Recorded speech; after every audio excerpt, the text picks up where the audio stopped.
Buenas tardes a todas y a todos. Nos acordamos antes de nada de apagar os móviles, por favor. Na última charla tuvemos algunha interferencia e non vale a pena. Ben, imos dar comenzo á última charla deste 12º ciclo, que como sabedes, cada ciclo son 8 charlas, polo tanto esta sería o seu 12º ciclo, a 88 conferencia que levamos facendo dentro das xornadas de información sociosanitaria de Outes.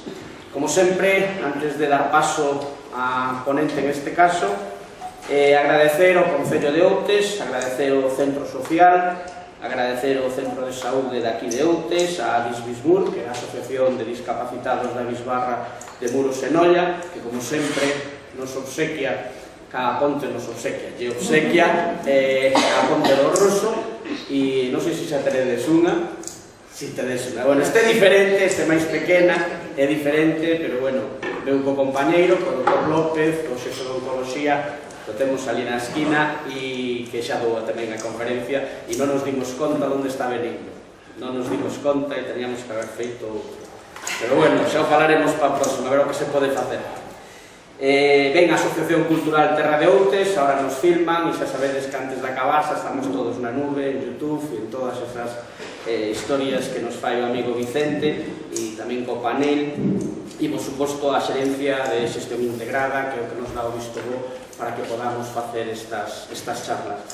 Hoxe, bueno, contamos, antes de nada, decir que, bueno, era a clausura e tiña que vir a clausurar o xefe de servizo, que era o Dr. Antonio Calvo, pero, bueno, tuvo un problema e non pudo vir, entón excusamos a súa presencia, ao final clausurarei eu e Elvira, que me parece que le vai a botar unha man, e vamos a clausurar os dous o ciclo.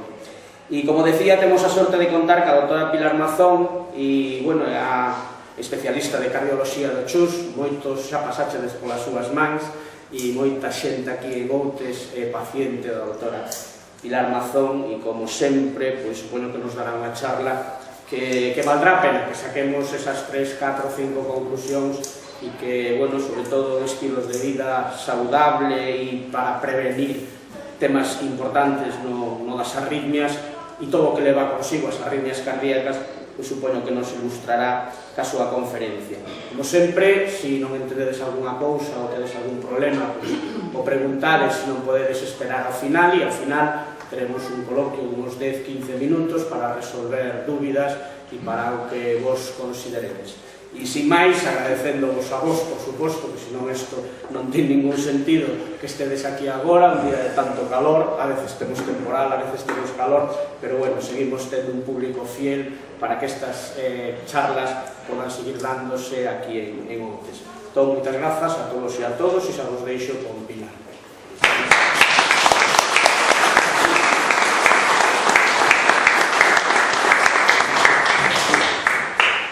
Buenas tardes a todos. Lo primero quiero agradecer que me hayan invitado, a Dr. Dios y a la gente de Outes sobre todo, y por haber venido a buscar. Voy a hablar alto, creo que me podrán oír todos, incluso también los del final. Voy a hablar de las arritmias cardíacas. Las arritmias es un término muy general que a veces incluso a la gente le asusta un poco cuando dicen es que usted tiene una arritmia. Muchas de las personas que están aquí me conocen, yo les conozco, a algunos les he explicado personalmente lo que es una arritmia, qué arritmia tienen y lo que supone, y ahora voy a dar unas nociones generales y voy a hablar de las arritmias más frecuentes. Hay muchísimas arritmias, pero voy a hablar de las más frecuentes y muchas personas yo creo que se van a sentir identificadas. Entonces, para hablar de las arritmias, primero hay que saber lo que es el ritmo del corazón, ¿no? ¿Qué es el ritmo normal? El corazón es como una bomba que se está contrayendo todo el rato. Cada vez que se contrae es porque recibe un impulso eléctrico. Yo a la gente les explico, es como si fuera la electricidad, tuviera unos cables, pasa la electricidad por esos cables y eso hace que el corazón se mueva. Entonces, ¿dónde y cómo se produce el ritmo normal del corazón? Esto es un corazón que intento pintar aquí, ¿no? En este dibujo. Y aquí, en la parte de arriba, estos son las dos aurículas, los dos ventrículos, aquí en la parte de arriba hay una zona redondita que se llama el nodo sinoauricular o nodo sinusal, que es unas células que tienen la capacidad de generar impulsos. Ellas están, esa zona, mandando unos impulsos que se crean de forma automática en esta zona, aquí, y desde esta zona ese impulso viaja como si fueran unos cables eléctricos al resto del corazón. Primero a la parte de arriba de las aurículas y después a los ventrículos. Y hace, al llegar al ventrículo, que los ventrículos se contraigan. Y eso es lo que determina realmente que salga la sangre del corazón al resto del cuerpo. O sea que al final lo que nos va a importar sobre todo es el impulso que llega a los ventrículos. El ritmo que empieza desde la parte alta y se distribuye por todo el corazón. Entonces, este ritmo, esta forma de expresarse sobre el papel de la actividad eléctrica del corazón es lo que vamos a ver en el electrocardiograma. Siempre los cardiólogos, otros médicos, cogemos el electrocardiograma y la gente a veces nos mira porque parece que tuviéramos un jeroglífico en la mano y que solo nosotros pudiéramos adivinar lo que quieren decir esas rayas, ¿no? Bueno, pues esas rayas quieren decir cómo se contrae las aurículas y cómo este impulso va por esta especie de cables eléctricos al resto del corazón. Cada una de estas rayas o de estas ondas que vemos en el electrocardiograma está diciéndonos cómo está funcionando el ritmo del corazón en cada una de estas partes del corazón. Como esto es una cosa continua, el corazón está continuamente latiendo, yo a veces digo a la gente, es la única máquina que yo conozco que puede estar 80 años sin parar, mañana, tarde y noche, no para, pues cada vez que este impulso empieza desde la parte de arriba y se distribuye a todo el corazón, cada latido lo vamos a ver en el electrocardiograma, repetido hasta casi, no voy a decir el infinito, pero casi. Entonces, esto es el ritmo normal del corazón, que se llama ritmo sinusal. Entonces, ¿qué son las arritmias? Las arritmias pues van a ser lo que no sea ritmo sinusal normal. Todos estamos habituados a hacer los electrocardiogramas o ver cómo se hacen los electrocardiogramas, ¿no? Aquí hay que recoger estas actividades eléctricas, se ponen en diferentes puntos del cuerpo, en los brazos y las piernas, los cables, y estas diferencias del potencial eléctrico, esto es lo que luego vamos a ver en el papel. En el papel unas veces las ondas van para arriba, otras veces van para abajo, y esto es porque estamos observando el ritmo del corazón desde diferentes zonas del cuerpo. Unas veces el latido se acerca y entonces las ondas salen para arriba, otras veces se aleja, pero lo importante sobre todo es que las ondas sean regulares y sean siempre rítmicas. Entonces, hacemos un electrocardiograma, obtenemos un ritmo normal, que es el ritmo sinusal. Si no es ritmo sinusal, esto es una arritmia. No quiere decir que tener una arritmia sea una cosa grave. Hay arritmias que no tienen ninguna gravedad. Hay arritmias que se pueden considerar a veces normales si es haciendo una actividad, si es una persona muy deportista. O sea, aunque el ritmo normal del corazón sea el ritmo sinusal, no todas las arritmias son graves. Ni todas las arritmias quieren decir que haya una enfermedad en el corazón. Muchas veces son corazones completamente sanos, pero que por una circunstancia el ritmo cambia un poco. Entonces, cualquier alteración del ritmo cardíaco, ya sea porque la frecuencia cardíaca, es decir, el número de latidos por minuto, sea menos de lo normal o más de lo normal. A lo mejor es el ritmo que se crea de la manera que sabemos que tiene que ser, pero o muy rápido, y entonces lo vamos a llamar taquicardia, cuando va muy rápido, o a lo mejor muy lento, y lo vamos a llamar bradicardia. No tiene por qué ser una enfermedad ni una persona enferma. Hay muchas circunstancias que pueden cambiar la frecuencia cardíaca sin que haya que preocuparse. Y otras veces, simplemente la arritmia, aunque la frecuencia cardíaca, es decir, el número de latidos por minuto sea normal, El ritmo no es el ritmo normal, no se genera en ese sitio que dijimos que era la parte de arriba del corazón y luego va estimulando el resto del corazón. Entonces, las arritmias pueden ser de diferentes formas, ¿no? ¿Y cómo se diagnostica una arritmia? ¿Cómo sabemos que alguien tiene una arritmia? En medicina, todas las enfermedades, para diagnosticarlas necesitamos tres cosas. Uno, los síntomas que produce la enfermedad. Los síntomas es lo que la persona nota, ¿no? Uno dice, pues me canso, me mareo, noto que el corazón me bate muy rápido. Bueno, esos son los síntomas. Cuando hay una arritmia, a veces se nota, pero muchas veces la gente no nota que tienen una arritmia.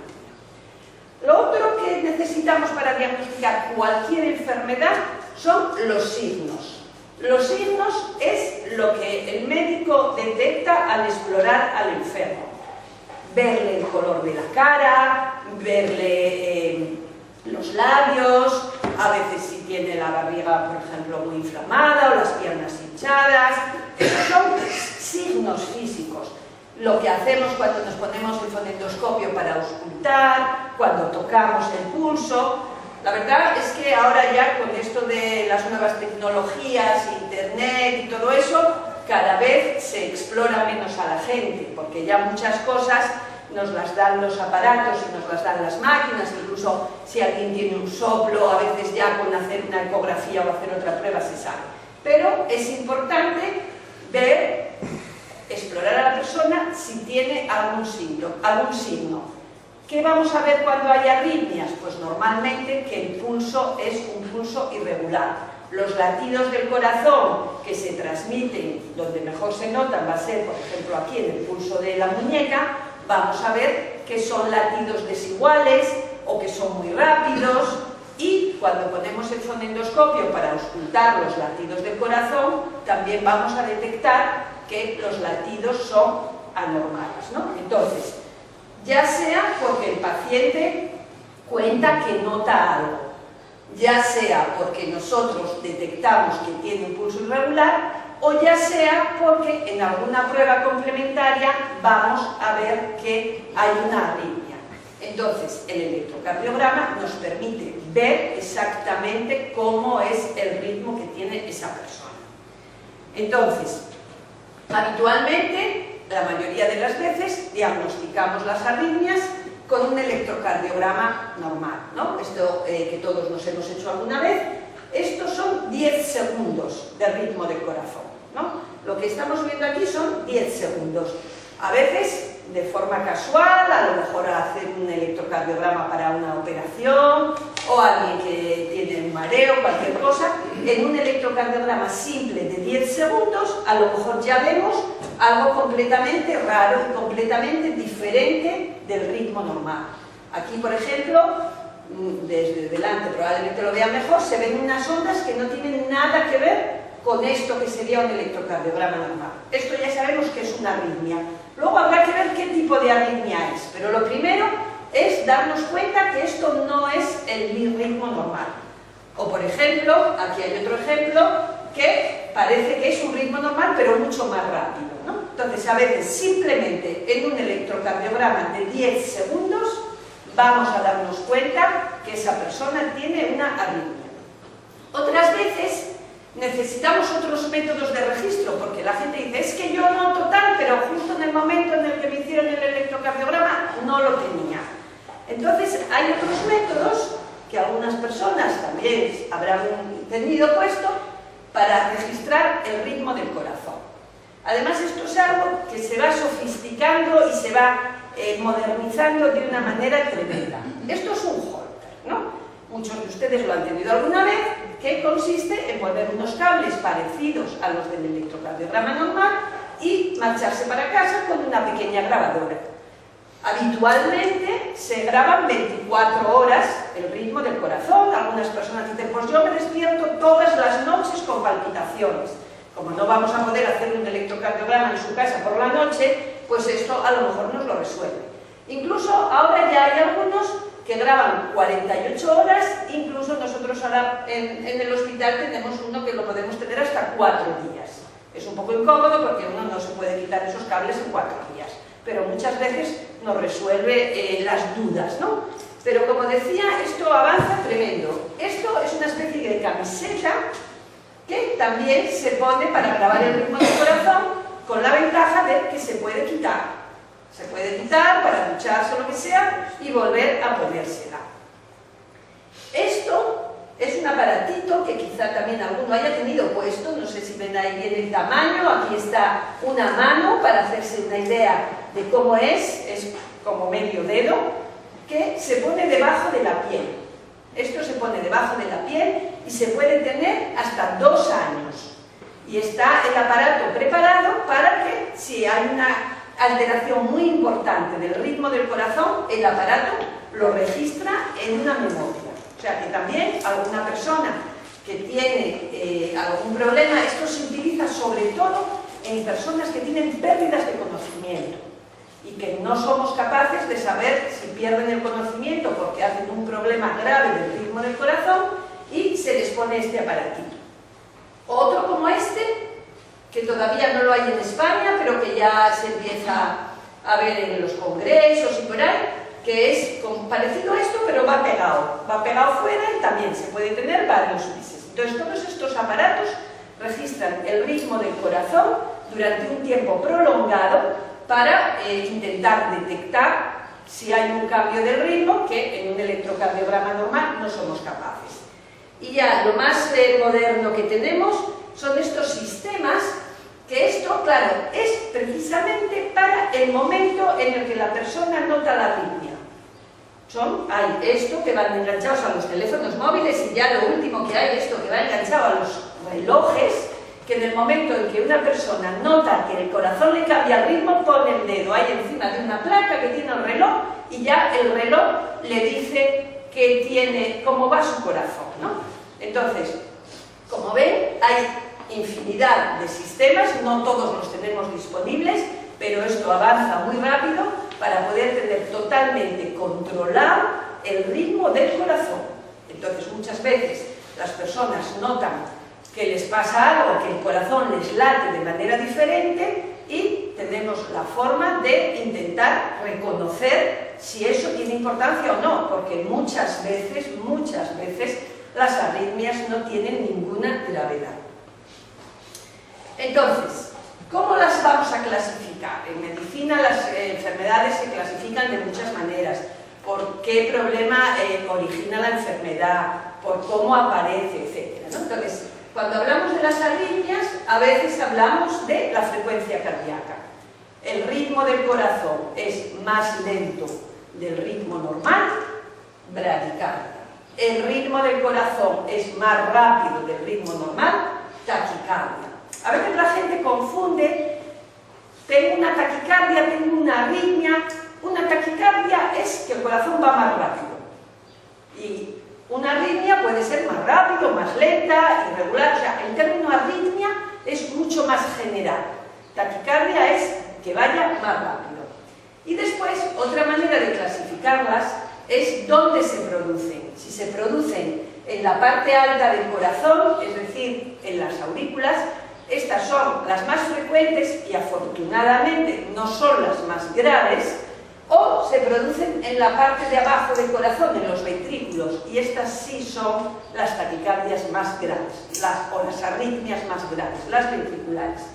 También podemos hablar de arritmias cuando hay bloqueos, cuando el ritmo no se transmite normal a lo largo de lo que habíamos visto, sino que en algún punto se bloquea ese estímulo y el corazón puede dejar de contraerse a la velocidad a la que se necesita. Entonces vamos a ver un poco de las arritmias más frecuentes, ¿no? Habíamos dicho que pueden ser por cambios de la frecuencia cardíaca. Si la frecuencia cardíaca normal, es decir, cuántos latidos por minuto se generan a partir de esos estímulos automáticos, es entre 60 y 100 por minuto, 60 latidos o 80, 90, incluso 100, menos de 60, bradicardia sinusal. Por ejemplo, aquí en este electrocardiograma se ve fácil, ¿no? Aquí hay un latido, aquí hay otro, y aquí en cambio se ve que los latidos están mucho más separados. ¿Por qué? Porque el papel se va moviendo y el corazón va mucho más lento, con lo cual en este mismo trayecto, digamos, hay menos latidos. La bradicardia sinusal es completamente normal, por ejemplo, en deportistas.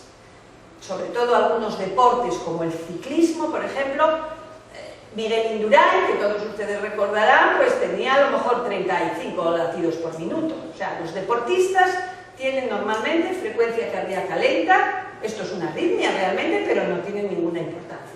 Y taquicardia sinusal, por ejemplo, este electrocardiograma va a 136 por minuto. Más de 100, esto es una taquicardia. Si uno echa una carrera o uno tiene fiebre o incluso está nervioso por algo, el corazón se le acelera, tiene una taquicardia sinusal, pero esto no tiene ninguna importancia en el momento en que uno se tranquilice o si fue corriendo, en el momento en que se quede tranquilo, el corazón se va enlenteciendo y recupera su ritmo normal. Entonces, por alteraciones de la frecuencia podemos hablar de arritmias, pero no tienen por qué ser graves. Claro, si una persona tiene 40 latidos por minuto y se marea o casi se desmaya o se encuentra agotado, bueno, pues habrá que ver si realmente tiene algún otro problema añadido y necesita algún tratamiento.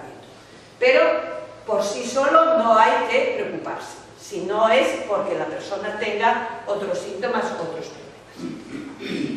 Las arritmias más frecuentes es lo que se llaman los extrasístoles y la mayoría de las veces tampoco tienen ninguna importancia.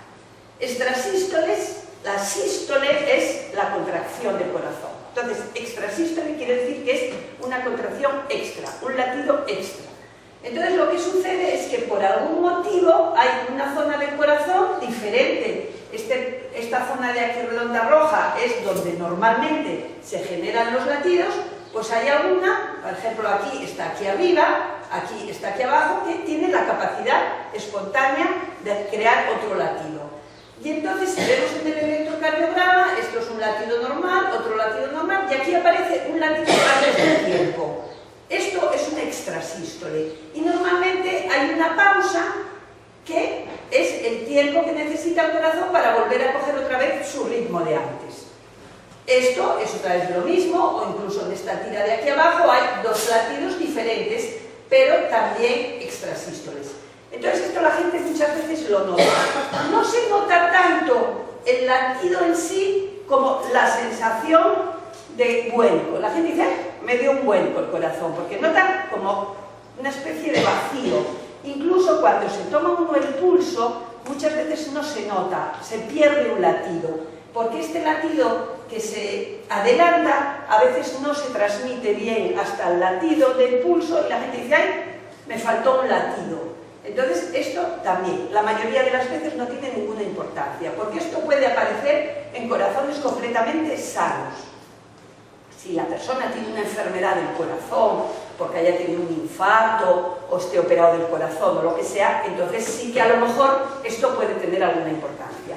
Pero en corazones sanos a veces uno está nervioso o por cualquier otro motivo y nota estos pequeños saltos, estos pequeños vuelcos, y aunque efectivamente hay algunos medicamentos que los pueden tratar, no nos gusta mucho dar medicamentos para esto, porque es como se dice un poco de matar pulgas a cañonazos. Normalmente los medicamentos son demasiado fuertes para quitar unos problemas que nos parece que no son graves.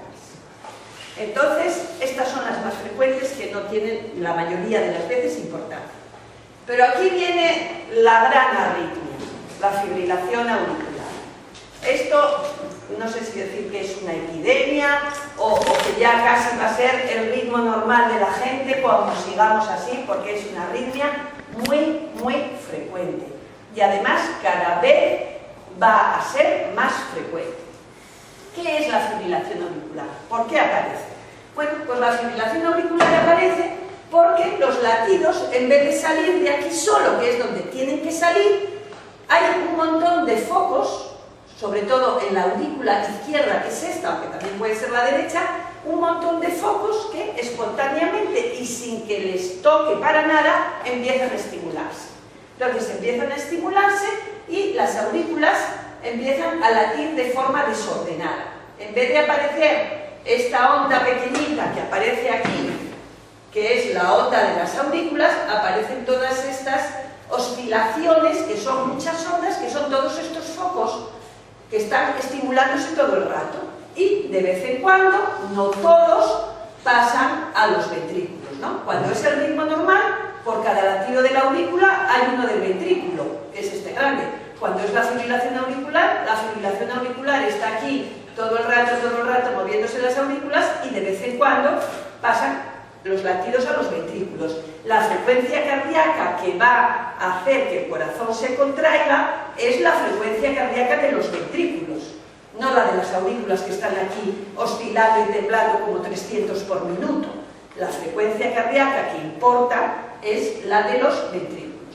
Entonces, ¿por qué es tan importante la fibrilación auricular? Bueno, pues es muy importante porque es muy frecuente.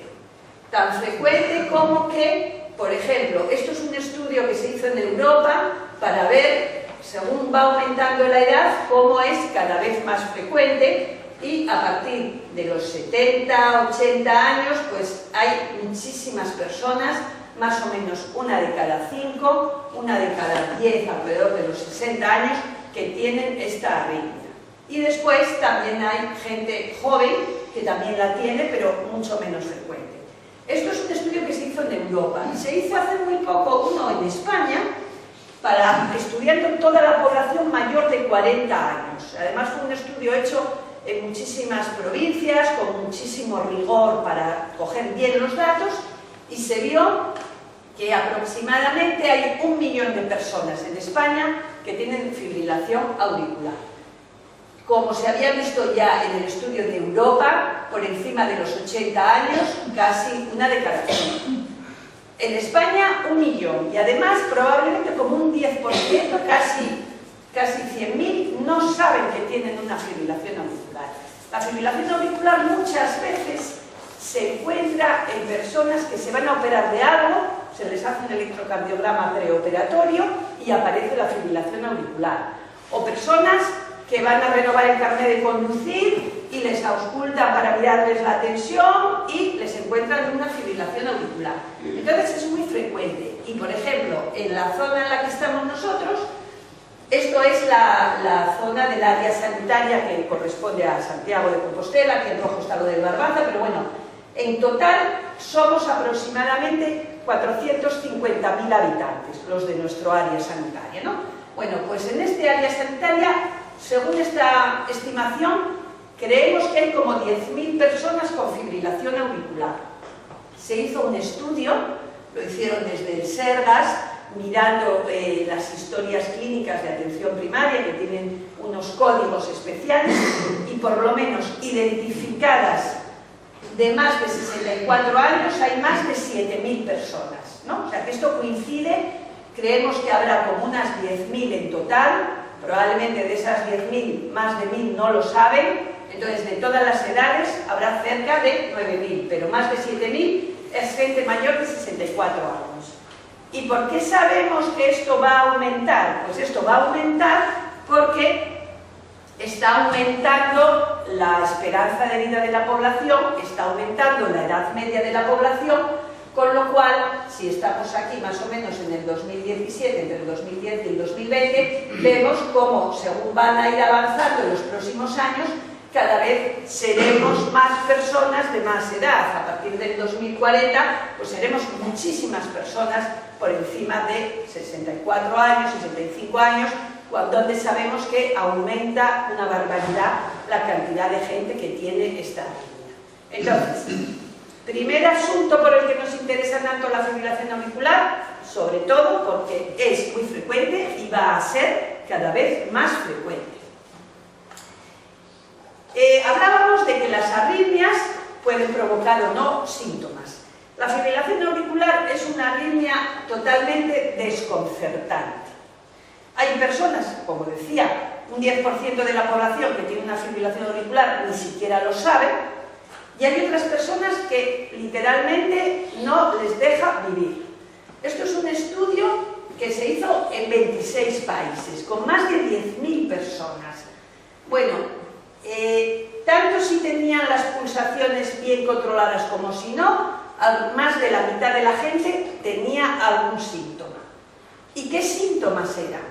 Pues palpitaciones, ¿no? El que ha tenido alguna vez palpitaciones sabe perfectamente cómo es esa sensación de que de repente el corazón empieza a latir de una manera descontrolada. Disnea, ¿qué es disnea? Disnea es respirar mal, que una persona note que respira con dificultad, que le falta el aliento. Fatiga, fatiga lo llamamos más a sensación de estar cansado. Cuando a veces a alguien en la consulta dice es que me fatigo, yo siempre pregunto, ¿pero se fatiga porque respira mal o se fatiga porque se encuentra cansado? Bueno, la fibrilación auricular puede provocar las dos sensaciones, falta de respiración o sensación de cansancio. Mareo, sobre todo si se va muy rápida la arritmia, el corazón se contrae muy rápido, la sangre sale peor, puede marearse. Más raro es que dé algún dolor en el pecho y en alguna ocasión, pero pocas veces, es que uno pueda incluso llegar a perder el conocimiento. Lo más habitual es o las palpitaciones o la sensación de agotamiento. De todas maneras, según veíamos aquí, 1 de cada 3 personas no nota nada.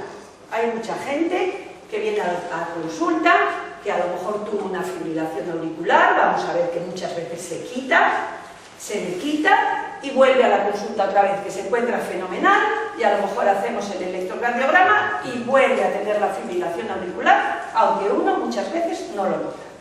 Entonces, por un lado es bueno que no dé muchos síntomas, que bueno, pues si uno tiene la mala suerte de tener una fibrilación auricular, pues por lo menos que no le dé mucho la lata. Pero otras veces, como uno no lo nota, pues a lo mejor cuando lo detectamos, pues ya lleva mucho tiempo, a lo mejor ya es más difícil de quitar. Entonces, lo que por un lado nos deja tranquilos, que por lo menos no nos molesta, por otro lado también no nos avisa de que tenemos este problema. Pero ¿cuál es el real problema de la fibrilación auricular? Ya dijimos que es muy frecuente y va a ser más frecuente cada vez, y ya dijimos que más de la mitad de las veces a la gente le da síntomas. Pero el principal problema de la fibrilación auricular, independientemente de que nos dé síntomas o no nos los dé, es que hay riesgo de tener embolias. Todo el mundo sabe lo que es tener embolias porque lo ha tenido uno mismo o alguien cercano de su familia lo ha tenido. ¿Qué pasa? El corazón, al latir las aurículas de forma un poquito más desordenada, la sangre se estanca dentro de las aurículas. Esto es un dibujo que intenta mostrar cómo aquí en la aurícula izquierda la sangre está ahí un poquito dando vueltas, está un poco estancada y se pueden formar coágulos, ¿no? Hay una serie de problemas dentro de la pared del corazón que facilita que se forme un coágulo. ¿Y cuál es el problema de los coágulos dentro del corazón? Pues que si tenemos la mala suerte de que en uno de estos latidos, alguno de esos coágulos sale despedido del corazón, puede ir a cualquier zona del cuerpo, porque desde el corazón la sangre va a todos los órganos del cuerpo. Pero se da la terrible circunstancia de que donde va más del 90% de las veces un coágulo que sale del corazón es al cerebro. Y es al cerebro porque sale directo de la sangre, sale del corazón por la arteria aorta, sale hacia arriba, y las arterias que van al cerebro van para arriba. Luego la aorta da la vuelta para abajo al resto del cuerpo, pero la vía directa de los coágulos cuando salen del corazón es al cerebro. ¿Qué pasa? Que si es una zona grande del cerebro la que se queda sin riego por culpa de ese coágulo, pues eso va a dejar muchas limitaciones.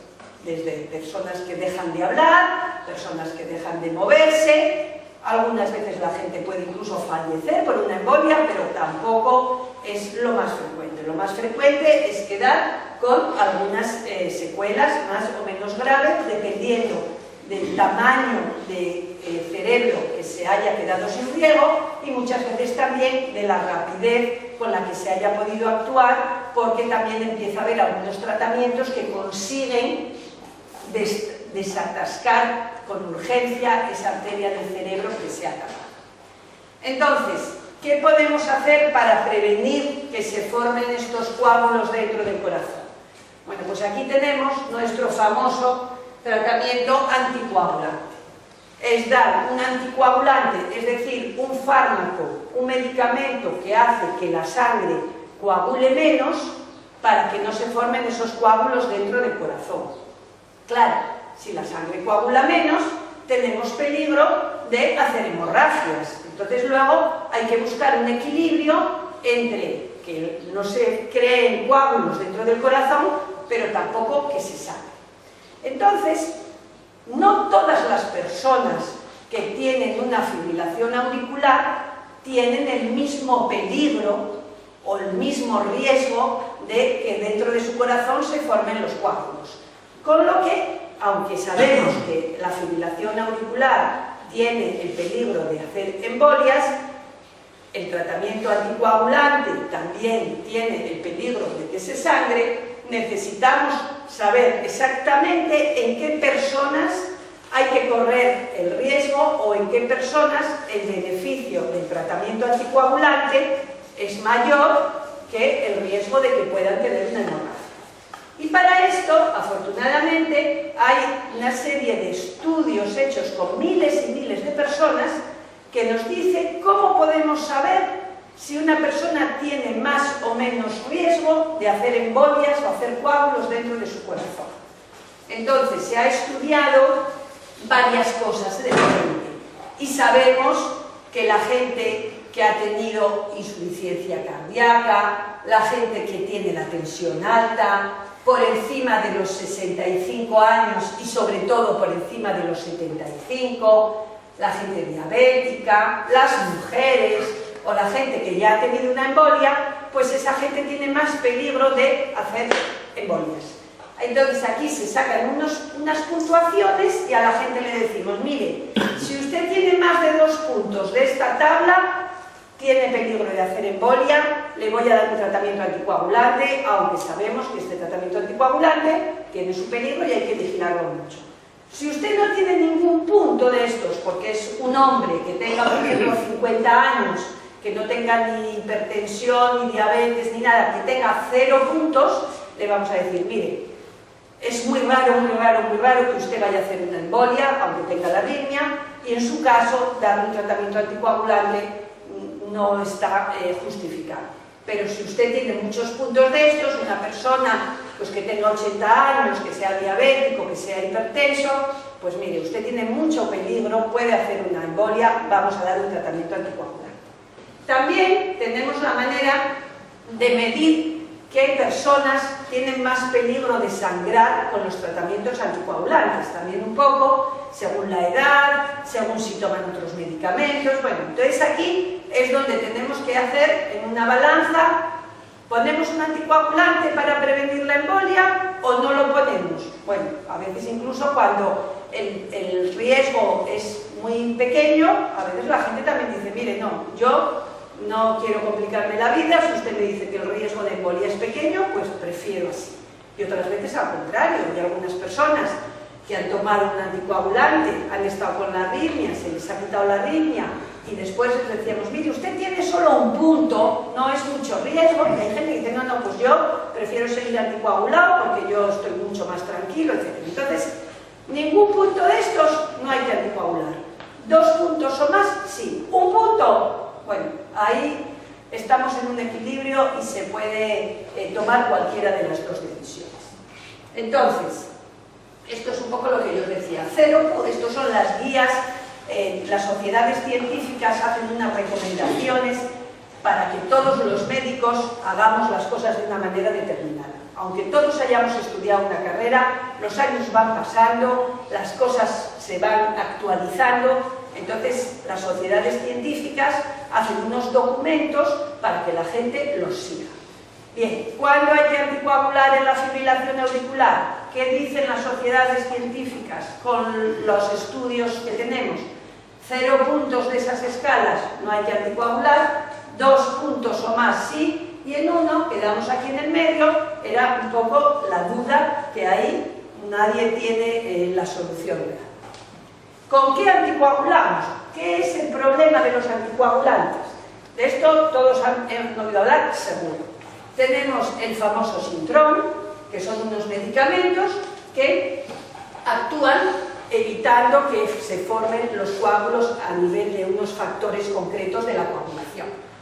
Hay dos medicamentos que actúan de esta manera, el Sintrom, que es el que toma la mayoría de la gente, y luego hay otro que se llama Aldokumar, que algunas personas que tomaron Sintrom en su momento y se lo habrán cambiado porque, bueno, por las dosis, etcétera, es un poco diferente. ¿Cuál es el problema de estos dos medicamentos? Que hay que mantener un nivel muy concreto en el análisis de la coagulación. Se hace un análisis y se da un número. Ese número tiene que estar entre 2 y 3. Por debajo de 2 es como si no estuviéramos tomando un anticoagulante. Y por encima de 3 hay un riesgo de sangrar. Entonces hay que mantenerlo todo lo que se pueda entre 2 y 3. Entonces son medicamentos que interfieren con algunas comidas. Son medicamentos que interfieren con otros medicamentos para el dolor. Entonces hay que andar haciendo análisis de sangre, en el mejor de los casos, una vez al mes, y si por algún motivo se descontrola el resultado, pues a lo mejor hay que hacerlo cada semana o cada 2 semanas.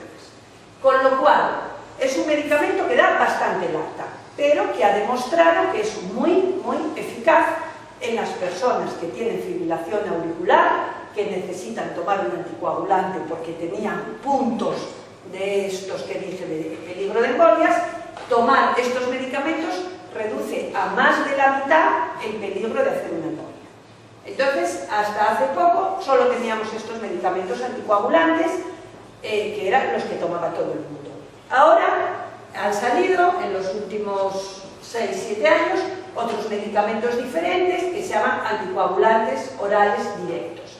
Hay ahora mismo 4 en el mercado, son también anticoagulantes, es decir, tomar estas medicinas hace que la sangre coagule menos, pero tienen alguna diferencia con los otros. La principal diferencia es que la dosis que se da hace un efecto ya concreto, no hay que andar midiendo cada mes el nivel del anticoagulante. Otra diferencia es que interfieren menos con los medicamentos y con los alimentos. El problema del Sintrom, sobre todo aquí en Galicia, es, por ejemplo, los grelos y este tipo de verduras que alteran muchísimo el control del Sintrom. Estos medicamentos nuevos no tienen ese problema. Son igual de eficaces, por lo menos, que el Sintrom para evitar las embolias. Incluso hay alguno que parece que hasta tenga menos problema de sangrar. Ahora mismo hay 4 en el mercado, hay unos que hay que tomar por la mañana y por la noche, y hay otros que hay que tomar una sola vez al día. ¿Qué pasa? Que como no se hacen tantos controles de coagulación como con el Sintrom, a veces si uno se le olvida la dosis o no es muy riguroso tomando los medicamentos, pues no tiene la misma vigilancia que hay cuando se toma el Sintrom o el otro. Y después el gran problema de estos medicamentos, como no puede ser tan bonito todo, es que son unos medicamentos muy caros y hasta fecha de hoy la Seguridad Social solo lo paga a las personas que tienen algún problema con el Sintrom. Si alguien tiene problemas que el Sintrom se le descontrola completamente, entonces el Sergas le paga los nuevos. Si la persona que toma Sintrom está bien controlada con el Sintrom, el Sergas no se lo paga. Y otra cosa es que las personas que tienen válvulas artificiales o enfermedades muy graves en las válvulas del corazón tienen que seguir con el Sintrom porque estos medicamentos nuevos no se han estudiado en las personas que tienen válvulas artificiales. Entonces, principal problema de la fibrilación auricular, que puede producir embolias. Pero, aparte de eso, hay que tratar la arritmia en sí misma. Independientemente del riesgo embólico y del tratamiento anticoagulante que necesite el paciente, tenemos que decidir qué vamos a hacer con la arritmia. ¿Vamos a dejar la arritmia si no da mucha lata? Bueno, pues a veces decimos, bueno, tiene la arritmia, no le da mucha lata, le vamos a dar un medicamento, como decimos decimos aquí de control de frecuencia cardíaca, vamos a asumir que el paciente tiene una arritmia ya de forma permanente y le vamos a dar unos medicamentos en pastillas o si viene a urgencias incluso en vena para que la frecuencia cardíaca esté siempre por debajo de 110, incluso más baja dependiendo un poco de qué síntomas tenga el paciente. Entonces muchas veces cuando a una persona le encontramos la fibrilación auricular, no sabemos si la tiene desde hace mucho tiempo, no le da mucha lata y a lo mejor nos parece que quitársela va a ser complicado, decimos, vale, le vamos a dar un medicamento para que tenga las pulsaciones bien controladas y, según el riesgo que tenga de hacer o no embolias, le vamos a poner el tratamiento anticoagulante. Pero hay otras veces que no, hay otras veces que decimos, vamos a intentar quitarle la arritmia a esta persona, ¿no? Esto sería, bueno, que le dejamos la arritmia con su frecuencia cardíaca más o menos controlada. Pero a veces decimos, vamos a intentar recuperar el ritmo normal de esta persona. ¿Cuándo intentamos recuperar el ritmo? Pues lo intentamos sobre todo en gente joven, en gente que sabemos que la arritmia la tiene desde hace muy poco tiempo, porque si lleva muchos meses o años con la arritmia, el corazón ya se ha acostumbrado, ya ha cogido la manía, digamos, de la arritmia y es difícil de quitar. Entonces, gente joven, gente que le da mucha lata, que nota muchos síntomas, que está muy limitado, o gente que nos parece que la arritmia tiene poco tiempo, vamos a intentar recuperar el ritmo. Podemos intentarlo con algunos medicamentos. Hay medicamentos, algunos en vena y otros en pastilla, que vamos a intentar que el ritmo se ponga el ritmo normal. El problema que hay aquí a veces es que después tenemos que dejar medicamentos para prevenir que vuelva a aparecer la arritmia. Con lo cual, son medicamentos un poquito más fuertes y que hay que dejarlos, a veces no sabemos cuánto tiempo. Si pasa 1 año, 2 años y la arritmia no ha vuelto, ¿qué hacemos? Quitamos el medicamento, le dejamos toda la vida, eso a veces es complicado. Otra manera de recuperar el ritmo normal es lo que se llama una cardioversión eléctrica. Una cardioversión eléctrica consiste en dormir a la persona que tiene la arritmia, claro, y con unas palas metálicas se le da una descarga eléctrica al corazón. La persona está dormida y no lo nota. Con esta descarga eléctrica lo que conseguimos o lo que intentamos es que todas esas células que están todas desordenadas, latiendo como quieren, se contraigan todas a la vez y entonces el corazón pueda recuperar su ritmo normal. Esto a veces se hace en situaciones de extrema urgencia, de paradas cardíacas y cosas por el estilo, pero en la fibrilación auricular no. En la fibrilación auricular se hace con toda la preparación, el paciente dormido y tranquilo, se le da la descarga eléctrica y normalmente, sobre todo si la arritmia la tiene desde hace poco tiempo, normalmente el corazón recupera el ritmo normal. Y después nos queda otra cosa para recuperar el ritmo, que es una técnica más nueva que se llama ablación. ¿En qué consiste la ablación? Bueno, pues la ablación consiste en meter unos cables que se meten por las venas, entran en el corazón por el lado derecho, cruzan a la aurícula izquierda y entonces aquí la aurícula izquierda sabemos que es donde están la mayoría de los focos que provocan la fibrilación auricular. Entonces con este cable que metimos lo que hacemos es como aislar los focos. Yo a la gente les explico muchas veces que una fibrilación auricular es como si fuera un incendio. Con la cardioversión eléctrica apagamos el fuego. Pero si queremos ir al foco del fuego, tenemos que hacer una ablación. Y entonces ahí hacemos como unos cortafuegos. Hay unas zonas que sabemos que es donde se organiza la arritmia y con este cable hacemos como una cicatriz alrededor de esos focos y es como si fueran unos cortafuegos, de tal manera que si uno de esos focos empieza a lanzar impulsos, el cortafuegos de alrededor le impide que ese impulso llegue al resto del cuerpo. Entonces esto es una técnica más moderna que se está haciendo sobre todo en gente más joven, porque cuando la gente es muy mayor, pues a veces el corazón ya está más dilatado y puede haber pues algún peligro de que dañemos el corazón con los catéteres. En gente joven con corazones sanos está dando muy buen resultado.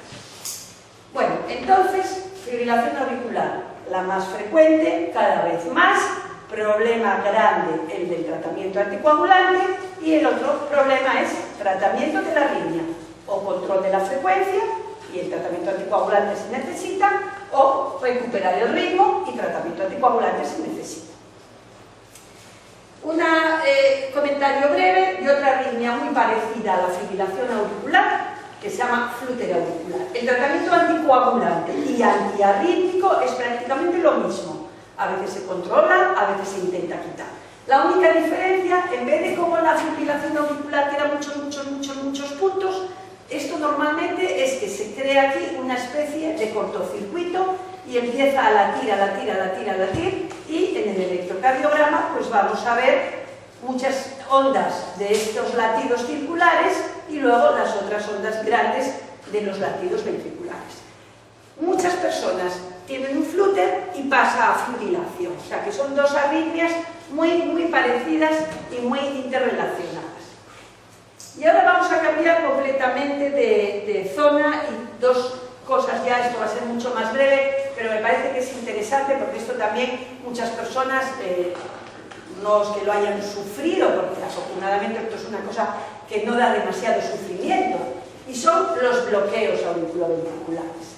A veces, sobre todo esto ya sí que suele ser en gente mayor, que este tejido que decíamos, estos cables del corazón van envejeciendo, esto es lo que se llama el tejido de conducción, ¿no? Lo que conduce los impulsos eléctricos, van envejeciendo y a veces aparecen unos bloqueos, de tal manera que los latidos que se van generando normales en la aurícula no pasan al ventrículo.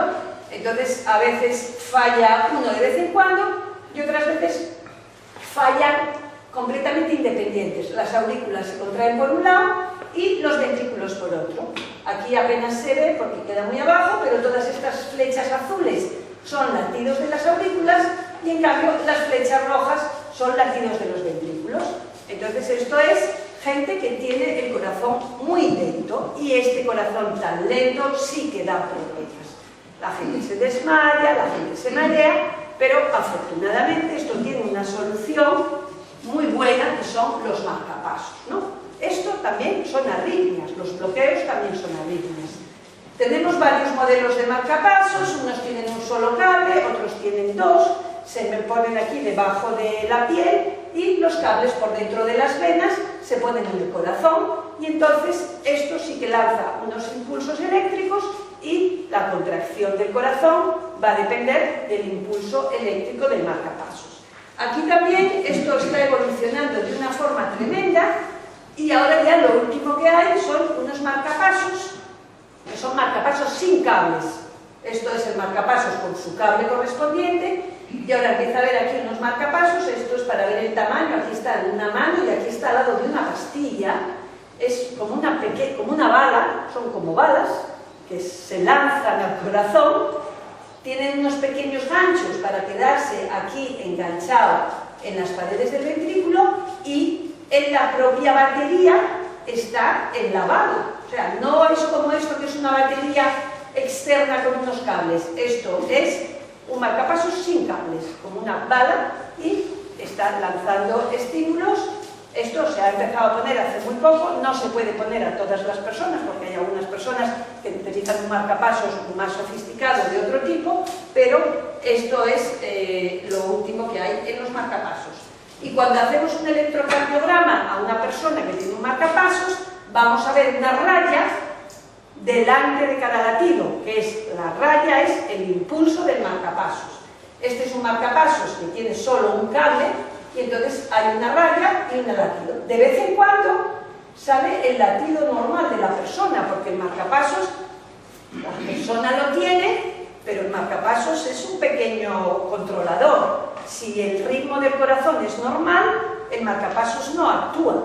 Entonces, por ejemplo, en este electrocardiograma que hay unos latidos completamente normales, pero si pasa un tiempo y no hay el latido normal, entonces sale el marcapasos, y entonces hay una raya y un latido, una raya y un latido.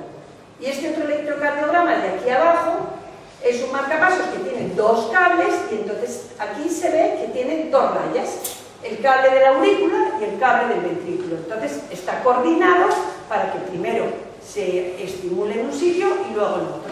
Entonces la mayoría de las personas que tienen marcapasos hacen una vida completamente normal, porque el marcapasos además tiene la capacidad de adaptarse a la actividad de la persona. Los marcapasos se suelen poner entre 60 y 120 latidos por minuto y el propio marcapasos se acelera si la persona está en movimiento o se queda un poquito más lento si la persona está tranquila, relajada o durmiendo. Y ya lo último que vamos a hablar en 2 o 3 diapositivas es de las taquicardias ventriculares. Estas sí que son realmente graves. Las taquicardias ventriculares se generan porque hay una zona del ventrículo que es capaz de crear impulsos.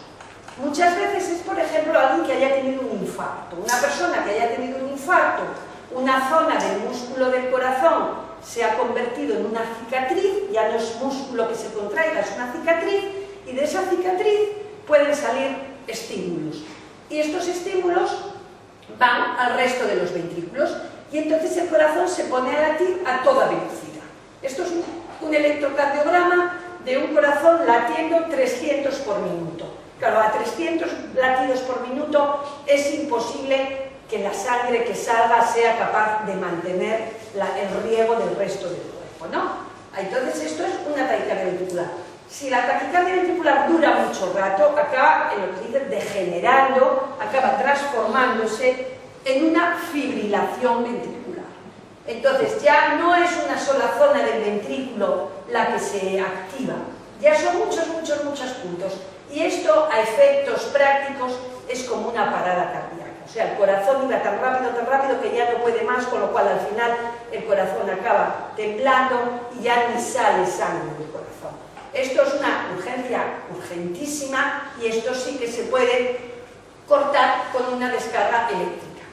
¿Qué pasa? Que algunas personas tienen enfermedades que sabemos que pueden tener estas arritmias. Entonces, esas personas que sabemos que pueden tener estas arritmias, también hay un tratamiento muy eficaz, que es un aparato parecido a un marcapasos, que se llama desfibrilador automático implantable, se pone también debajo de la piel como los marcapasos y tiene un cable dentro del corazón. Este cable está registrando el ritmo cardíaco y además está programado. Si el ritmo cardíaco pasa de no sé cuánta frecuencia cardíaca durante tantos segundos, este aparato da una descarga, ¿no? Entonces aquí, esta persona tiene una taquicardia, tiene primero el ritmo normal y de repente su corazón empieza a latir a toda velocidad. Entonces este aparato lo reconoce y aquí da una descarga y recupera el ritmo normal. Entonces esto es gente que sabemos que tiene una enfermedad que le puede producir una taquicardia ventricular o una fibrilación ventricular, que era la otra terrible arritmia, y aquí pasa lo mismo, el corazón se empieza a descontrolar, empieza a latir de una manera totalmente desorganizada y el aparato lo reconoce, da una descarga y recupera el ritmo. Entonces, las arritmias más graves, que son estas arritmias ventriculares, también tenemos unos tratamientos, también tenemos una forma de controlar el ritmo del corazón. Afortunadamente, esto es mucho menos frecuente. No tiene nada que ver con la cantidad de gente que tiene fibrilación auricular o la cantidad de gente que tiene extrasístoles o la gente que se va haciendo cada vez más mayor y aparecen bloqueos. Esto es poco frecuente, pero es grave y hay que saber que se puede resolver. Y ya mi última diapositiva es esta, con una dirección. La Sociedad Española de Cardiología ha desarrollado muchos programas para información general. Hay un programa que se llama Mimocardio, que da información sobre todo lo relacionado con los infartos, la insuficiencia cardíaca y también relacionado con la fibrilación auricular. Entonces, algunas personas que tienen curiosidad y que tienen, bueno, el manejo ya de este tipo de tecnologías y de información, pues está todo muy bien explicado, probablemente mejor que lo he explicado aquí hoy, y se pueden aclarar muchas dudas. Y esto era todo. Muchas gracias.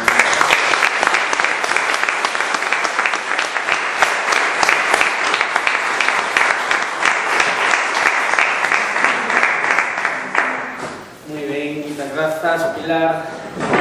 Moi ben, discapacitados, Asociación Cultural Terra de Outes, por suposto, temos varios membros da asociación hoxe aquí con nós, cosa que agradezco profundamente, e a Xerencia de Xestión Integrada de Santiago.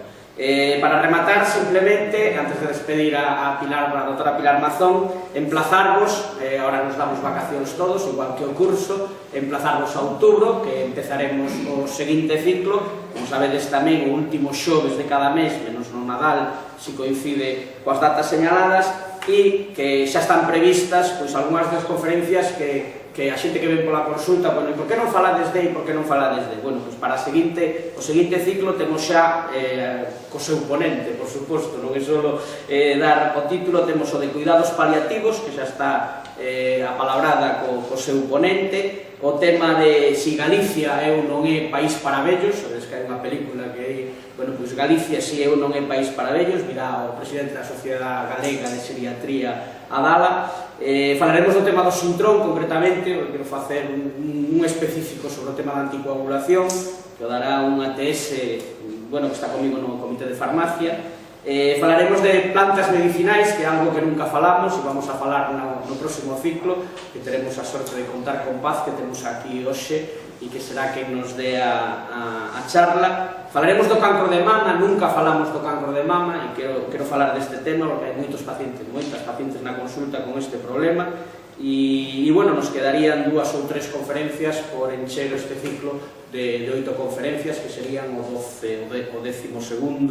as 12ª xornadas de información sanitaria, irán desde outubro ata o mes de maio, que clausuraremos.